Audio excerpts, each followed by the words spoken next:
Hello, welcome to my live stream. Today I'm going to be reading scary stories from a book that I picked up a couple years ago.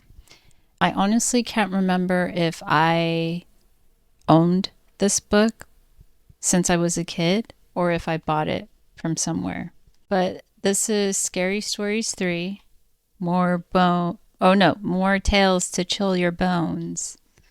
I was going through my stuff and I've been wanting to do like a reading video or an audio book version of this.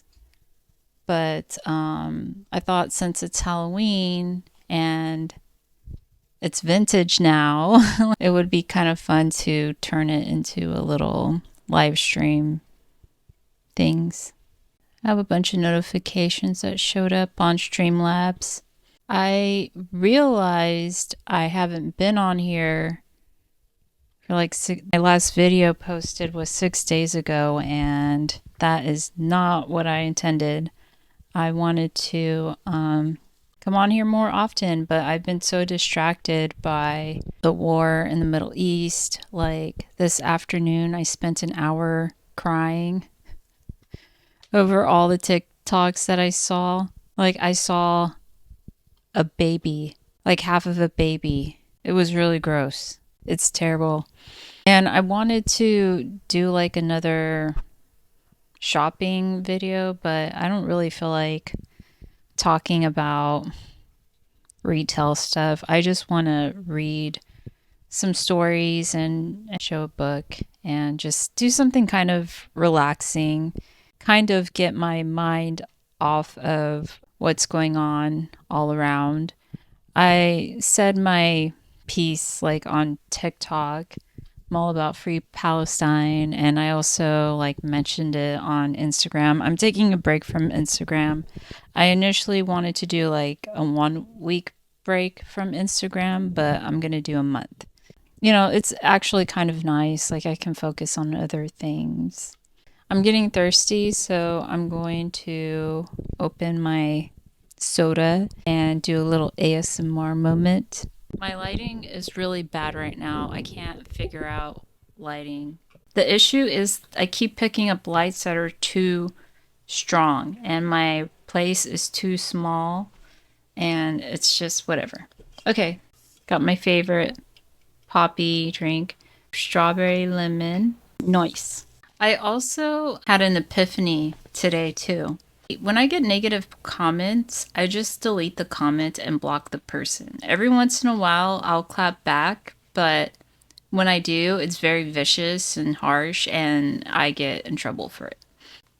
I realize that if I keep blocking all of the negative people, it's going to affect my views. Because I noticed some influencers, or actually almost all influencers, I hate that word, or content creators, will allow negative comments or ignore negative comments. And some of them even enjoy negative comments because it increases their view count. And I'm not there yet. So I don't have the tenacity to just accept that. I think one of the scariest things about the internet is you don't know who's on the other side. And if you've been targeted and put in like weird situations, you worry about your safety. And so I don't know. I know that if I keep on blocking people, it's going to affect my views, but at the same time, like, I spent all this money on my equipment and I did not pay all that money just to have a bad time. Granted, it'll probably be hard for me to like make money back, I guess. I'm assuming. I don't know. What would happen to like a content creator if they blocked all negative comments and people who said negative things or gave them a weird vibe? Would they even have a platform? Are negative comments and hate followers necessary to succeed? Anyways, That was on my mind. But let's get started with the story. It's also a very short book too. So, but anyways, I also heard that a lot of kids are falling behind on like reading and stuff, and that's totally understandable because we had a pandemic, you know? It affected everybody, and it's hard to learn when you're going through trauma. Point blank period. And it's also hard to learn if you don't have a good teacher. And as a student, it can be frustrating if you're trying to do well in school and you're limited in that sense. Because then you just feel like you're behind, and then you also question your own intelligence. But then you have to remember that just as long as you are honest with yourself and you seek the truth, then you should be fine. But anyways, let me tell you a few things about books that maybe you don't know, because who uses these things anymore? Everything's online, right? Okay. Scary story. I'm going to go ahead and like just read through and show you the pictures and stuff, and like kind of go through how a book is broken down. So you have the front cover and the back cover. Usually, the front cover always has the title, whatever. This is the edition number. So there's 2 other books before this. And then you'll also have other credits too, depending. But you'll always have the author, who is Alvin Schwartz. And then the drawings are done by Stephen or Stefan, however you choose to pronounce the name, Gamble. And then usually on the back, there'll be a little intro and some reviews. And yeah, on the back it says, "Here are more hair-raising tales that will make your flesh creep from a master teller of the world's scariest stories." Oh, this just has the other 2 books listed. The first one is titled "Scary Stories to Tell in the Dark." The second book is titled "More Scary Stories to Tell in the Dark." And also on the back, you'll have the... Oh, I don't think this was purchased. Maybe I did take it. When I was younger, I used to take books. I was a kid. I didn't know better. I would just like take whatever I wanted. But yeah, this is a school edition. On the back, it will have like a barcode. And then it will have the publisher, which is Scholastic Inc. That's the publisher that I grew up reading. I don't know if that's the same publisher that students are still reading, but Scholastic Inc. has a lot of really good books that I grew up on. It's also on the inside of the book too, on this page. Every book will have a page in the beginning that looks similar to this page. And what this has is the ISBN number, which is this right here. That's basically the book's serial number. So anytime you want to find this book, you look for this number. And you can also like just type in this number in Google and the book will pop up as well. Also on this page, it will tell you the publishing date as well as the copyright date. This was copyrighted and published in 1991, so early 90s. It's crazy that the 90s are vintage now. And then also legal notes too, like don't plagiarize, don't copy. But anyways, that's how all books are basically broken down, and that's how you can also find them. And then on the side of the book, if you're like in the library or at a bookstore, it will always have the title and the author's name.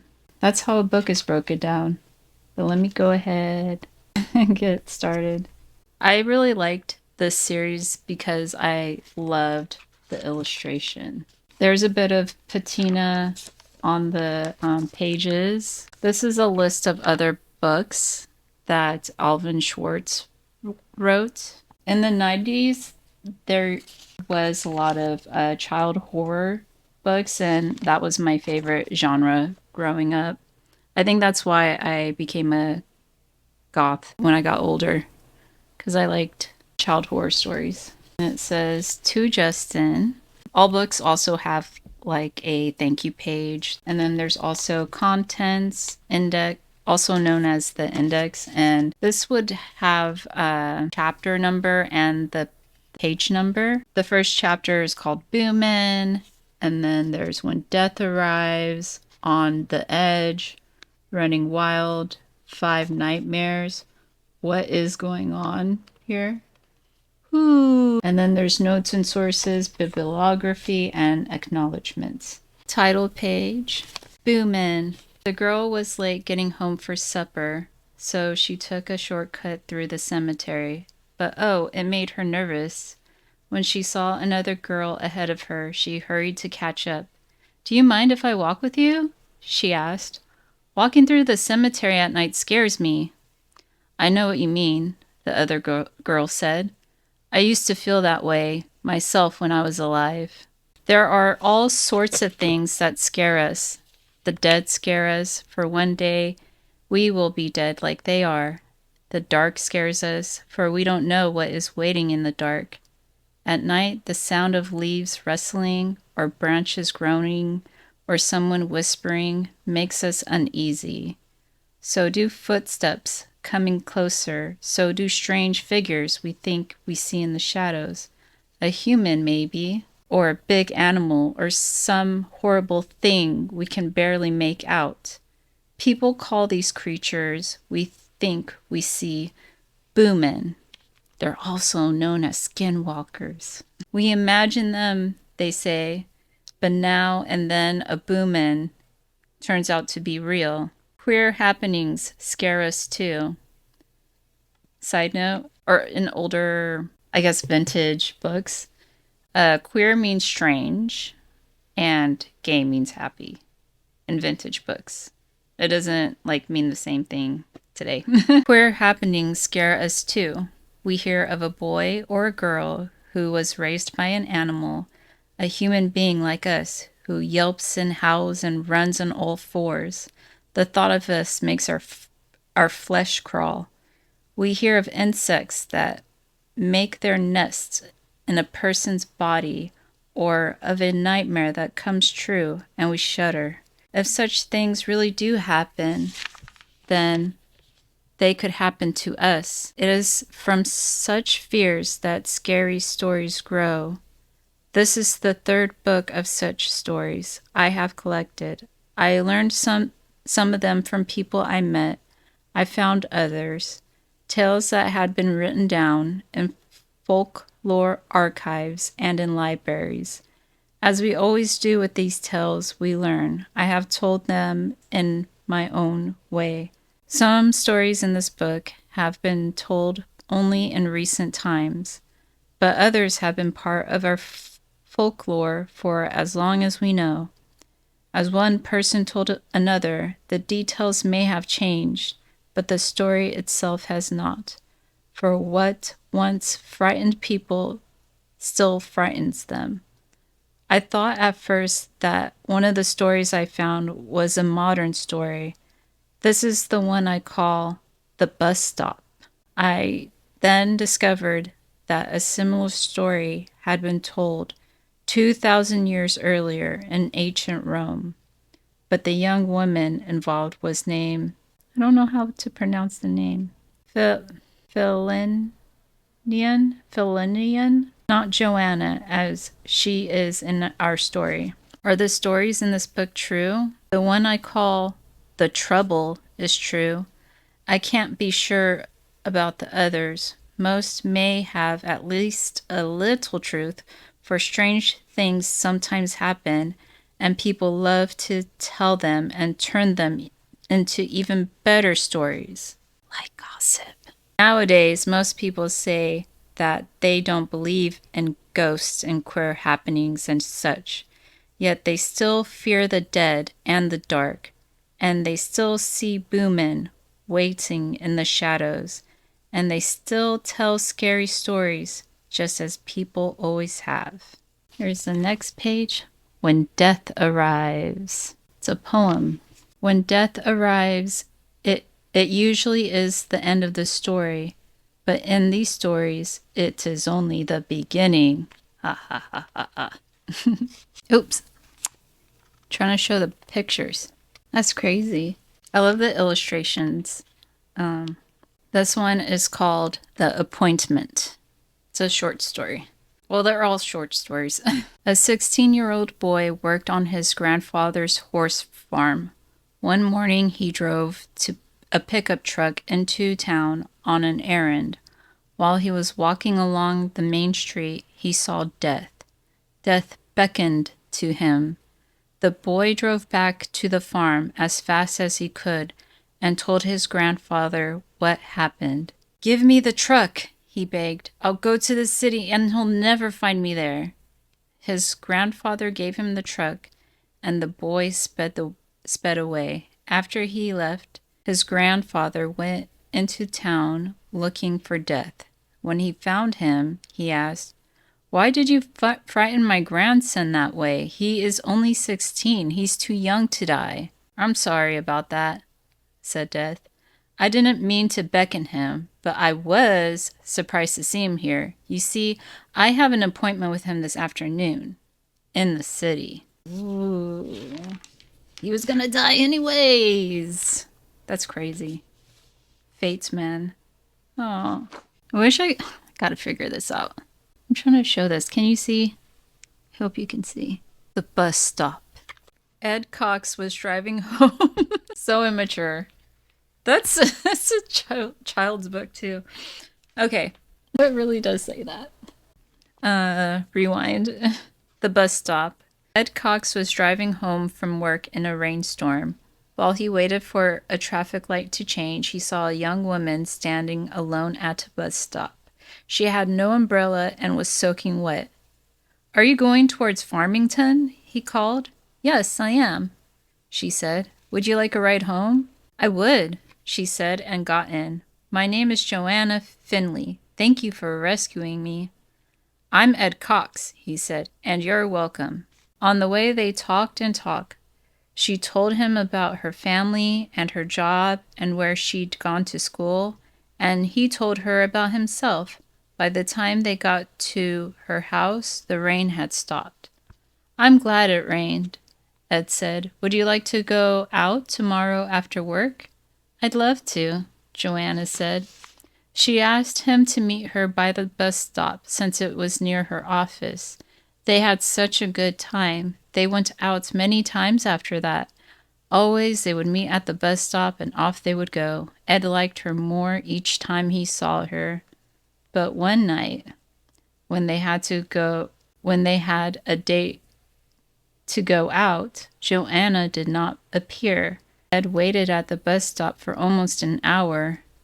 Maybe something is wrong, he thought, and he drove to her house in Farmington. An older woman came to the door. "I'm Ed Cox," he said. "Maybe Joanna told you about me? I had a date with her tonight. We're supposed to meet at the bus stop near her office, but she didn't show up. Is she all right?" The woman looked at him as if he had said something strange. "I'm Joanna's mother," she said slowly. "Joanna isn't here now, but why don't you come in?" I pointed to a picture on the mantel. "That looks just like her," he said. "It did, once," her mother replied. "But that picture was taken when she was your age, about 20 years ago." A few days later, she was waiting in the rain at that bus stop. A car hit her, and she was killed. Ooh. That gave me chills. That's weird. Ah. Imagine dating a ghost. Now people get ghosted. I think it's supposed to be a drum. It doesn't really look like a drum, huh? Anyways, faster and faster. Sam and his cousin Bob went walking in the woods. The only sounds were leaves rustling and now and again a bird chirping. "It's so quiet here," Bob whispered, but that soon changed. After a few minutes, the two boys started whooping and hollering and chasing each other around. Sam ducked behind a tree. When Bob came by, Sam jumped out at him. Then Bob raced ahead and hid behind a bush. When he looked around, there at his feet was an old drum. "Sam, see what I found," he called. "It looks like a tom. I bet it's 100 years old." "Look at the red stains on it," said Sam. "I bet it's somebody's blood. Let's get out of here." But Bob could not resist trying the drum. He sat on the ground and held it between his legs.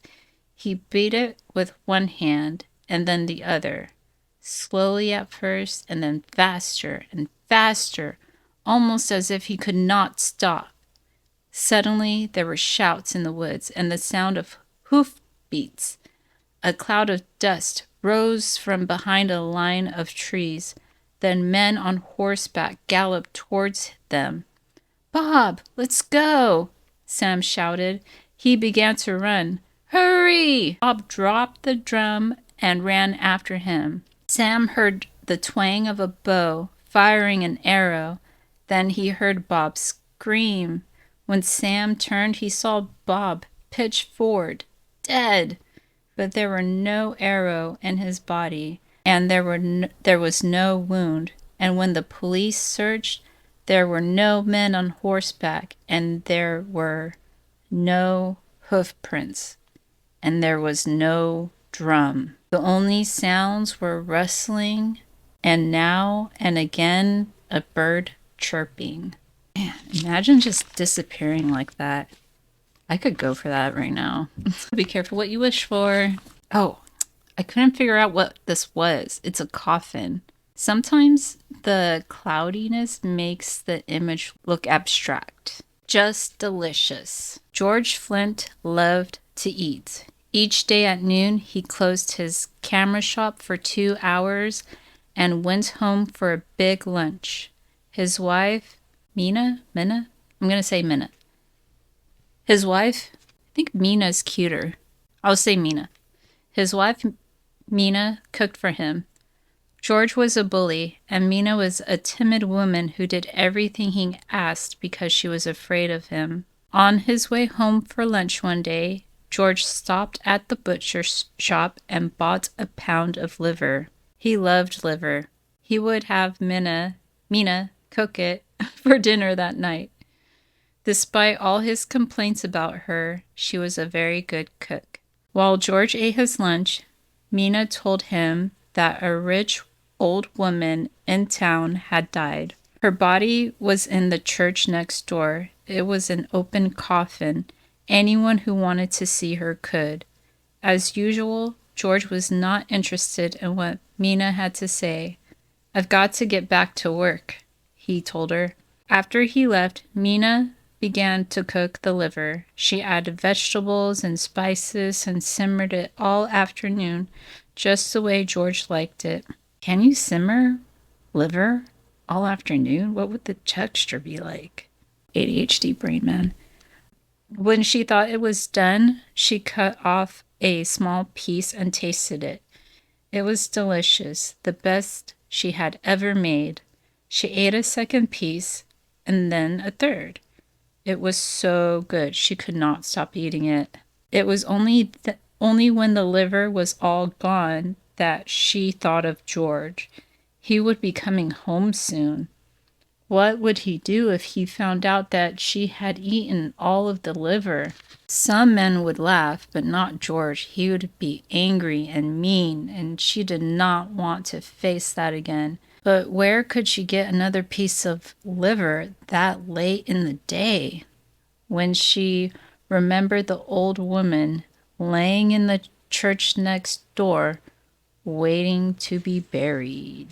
George said he never had a better dinner. "Have some liver, Minna," he said. "It's delicious." "I'm not hungry," she said. "You finish it." That night, after George had fallen asleep, Minna sat in bed trying to read, but all she could think about was what she had done. Then she thought she heard a woman's voice. "Who has my liver?" it asked. Who has it? Was it her imagination? Was she dreaming? Now the voice was closer. "Who has my liver?" it asked. Who has it? Mina wanted to run. No, no, she whispered. I don't have it. I don't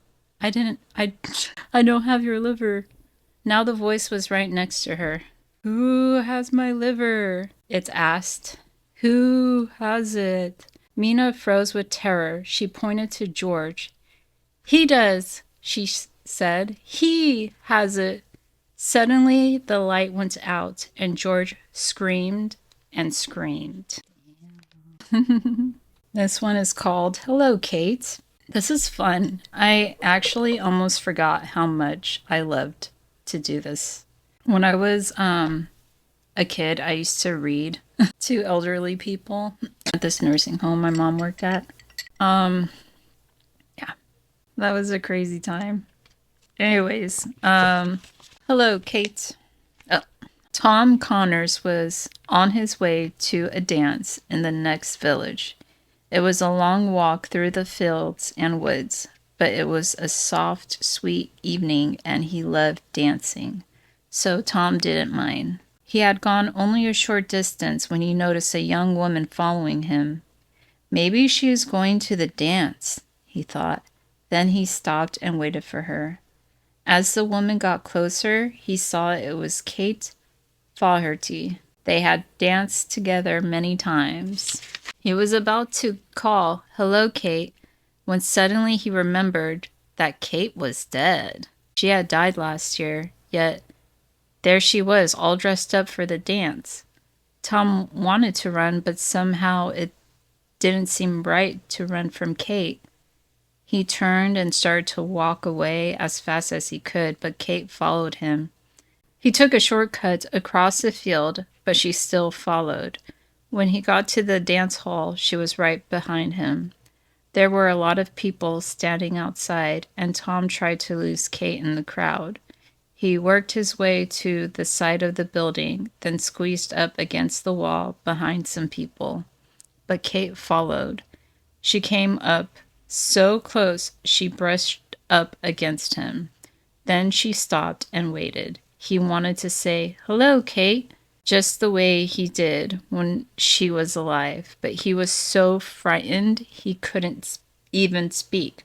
Her eyes looked into his eyes and she vanished. Ooh, the black dog.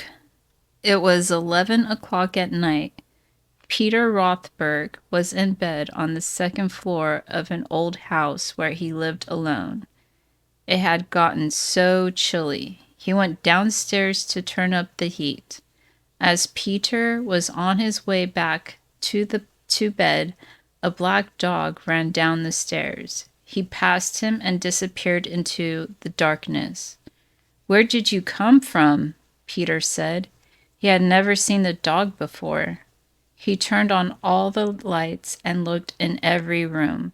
He could not find the dog anywhere. He went outside and brought in 2 watchdogs he kept in the backyard, but they acted as if they were the only dogs in the house. The next night, again, at 11 o'clock, Peter was in his bedroom. He heard what sounded like a dog walking around the room above him. He dashed upstairs and threw open the door. The room was empty. He looked under the bed. He looked in the closet. Nothing. But when he got back to his bedroom, he heard a dog running down the stairs. It was the black dog.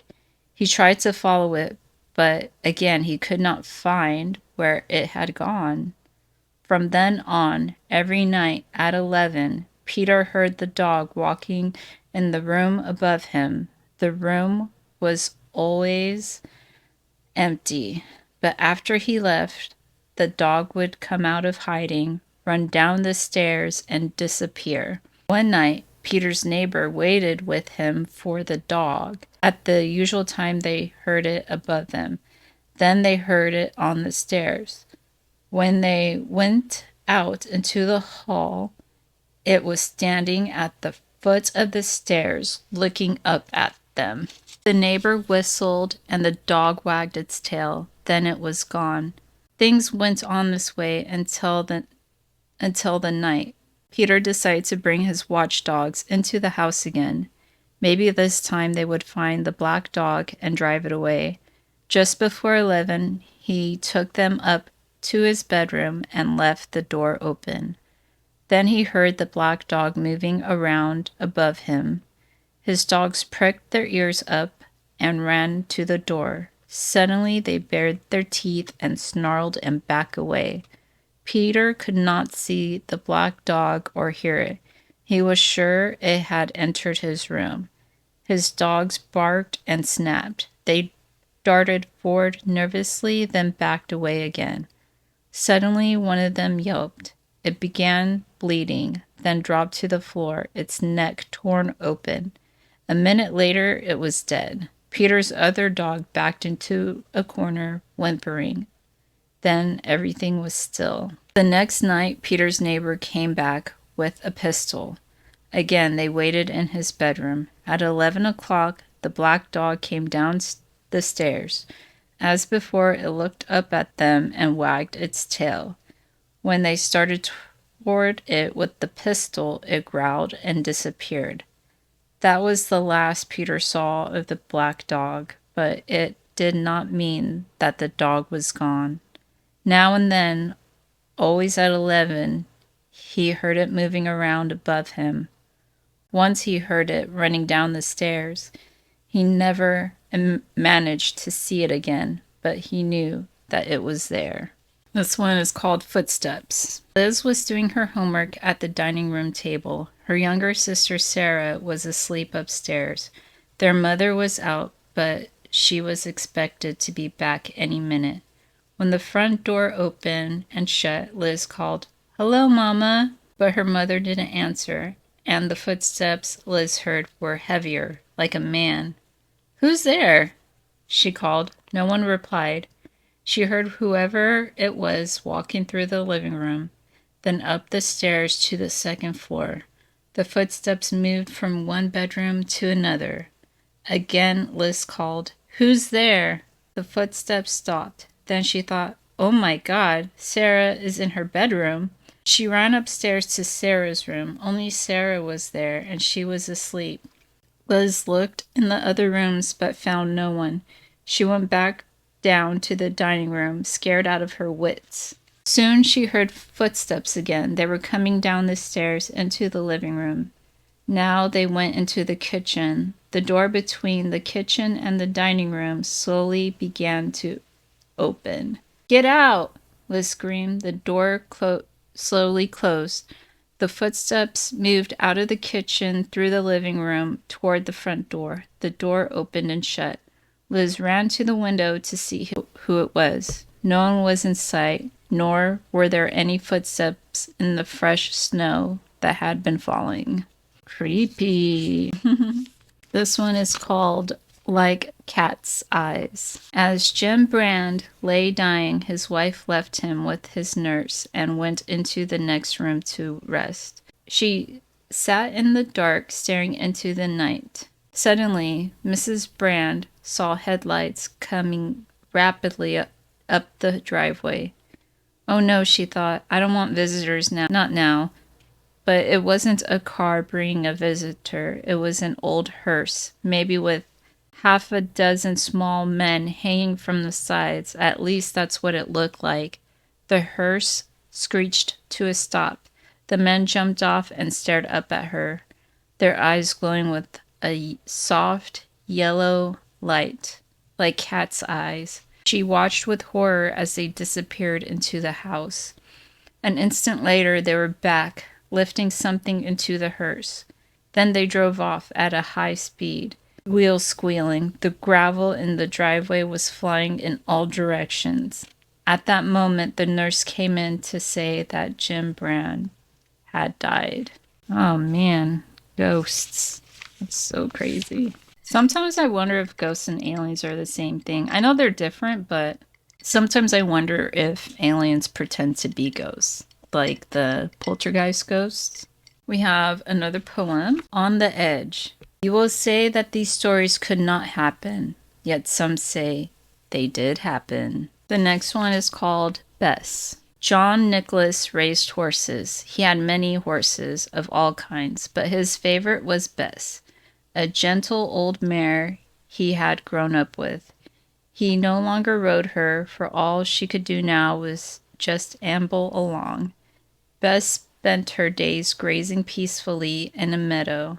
That summer, for the fun of it, John Nicholas went into a fortune teller's booth.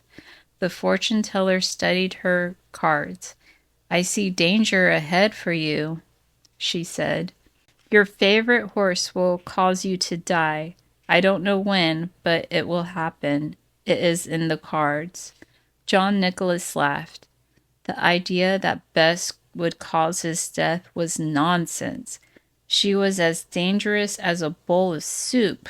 Yet, from then on, whenever he saw her, he remembered the fortune teller's warning. That fall, a farmer from the other end of the country asked if he could have Bess. He had been thinking that the old horse would be perfect for his children to ride. "That's a good idea," John said. "It would be fun for them, and it would give Bess something to do." Later, John told his wife about it. "Now Bess won't kill me," he said, and they both laughed. A few months later, he saw the farmer who had taken her. "How's my Bess?" he asked. "Oh, she was fine for a while," the farmer said. "The children loved her. Then she got sick. I had to shoot her to put her out of her misery. It was a shame." Despite himself, John breathed a heavy sigh of relief. He had often wondered if, in some crazy way, through some strange accident, Bess would kill him. Now, of course, she could not. "I'd like to see her," said John, "just to say goodbye. She was my favorite." The bones of the dead horse were in a far corner of the man's farm. John kneeled down and patted Bess's sun-bleached skull. Just then, a rattlesnake, which had made its home inside the skull, sank its fangs into John Nicholas's arm and killed him. Oh man, I am starting to get a little tired, even though it's only been an hour and it's not really that long, to be real. But I'm going to go ahead and end the stream here, and I will continue reading the book. It will help me get my mind off of all the children in the Middle East, because they are hard to forget right now. Not trying to forget them, but it's just what's happening is really messed up. Hopefully ceasefire will happen soon and things will get better. All right. I hope you have a good night, and I'll see you next time. Bye.